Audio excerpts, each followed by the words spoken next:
Salut les brasseuses, salut les brasseurs. Alors aujourd'hui, je vais vous montrer ma solution pour chauffer une cuve, enfin pour maintenir au chaud une cuve de fermentation. Alors il y a plusieurs méthodes et j'en utilise plusieurs, ça va dépendre du type de cuve que j'ai derrière et de la méthode choisie bien sûr et de la simplicité que je souhaite employer. Alors la méthode la plus classique qu'on trouve habituellement, c'est tout simplement d'utiliser un réfrigérateur sur lequel on va brancher un Inkbird par exemple pour contrôler la température, à savoir soit refroidir en allumant le frigo, soit en réchauffant, et dans ce cas-là on va utiliser un tapis chauffant.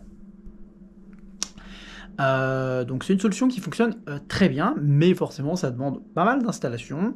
Après on peut utiliser d'autres méthodes plus complexes personnellement que je trouve pas très adaptées, mais ça peut dans certains cas être utile, être la bonne solution, à savoir utiliser dans ce cas-là des résistances linéaires ou une résistance souple qu'on va coller contre la paroi du fermenteur et on va isoler la cuve avec un isolant, mais forcément c'est beaucoup plus complexe à mettre en œuvre avec un simple frigo pour le coup.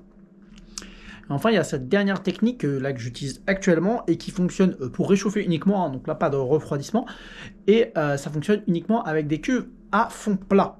Donc vous allez voir tout de suite pourquoi. C'est extrêmement simple.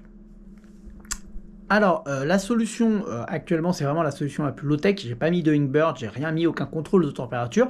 Je suis dans mon sous-sol. Dans mon sous-sol, j'ai une température actuellement, alors là, j'ai pas de thermomètre, mais peut-être qu'il va faire 18 degrés, on va dire.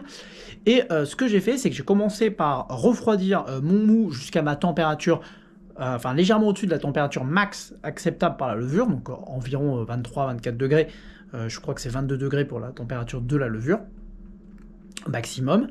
Et j'ai ensemencé. Ensuite à ça, j'ai laissé la fermentation active se faire et la température a progressivement baissé. Enfin, d'abord, elle a rapidement baissé avant l'activité de la levure, mais elle a progressivement baissé jusqu'à atteindre des températures de l'ordre de 18 degrés, ce qui est, je pense, de souvenir, le minimum de fermentation. En tout cas, forcément, ça commence à devenir plus lent. J'ai donc mis un tapis chauffant sous ma cuve. Le principe, il est extrêmement simple.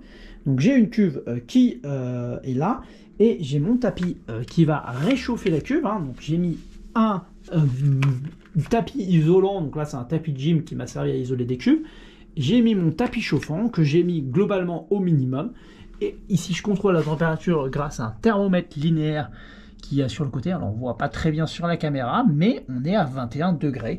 Et donc là on a une activité, voilà, assez importante. Donc l'activité avait baissé et l'activité de la levure a repris dès que j'ai pu, dès que la température est remontée. Comme j'ai une température qui ne bouge pas ici dans mon sous-sol, entre le jour et la nuit, ou très très peu, j'ai pas besoin de contrôle de température spécifique, au-delà du fait que même si ça montait un peu au-dessus, ça serait pas gravissime, surtout que la principale de l'activité est terminée. Et ce qu'on voit ici, c'est qu'il n'y a pas non plus besoin d'isoler la cuve. On n'est pas dans des températures glaciaires non plus ici, mais on est dans des températures assez faibles, avec des 18 degrés ou en dessous même certainement. Et donc malgré ça, et malgré l'absence d'isolant, on arrive à réchauffer le mou, et donc ça fonctionne très très très bien. Et sur ce, je vous dis brassez bien et à très bientôt.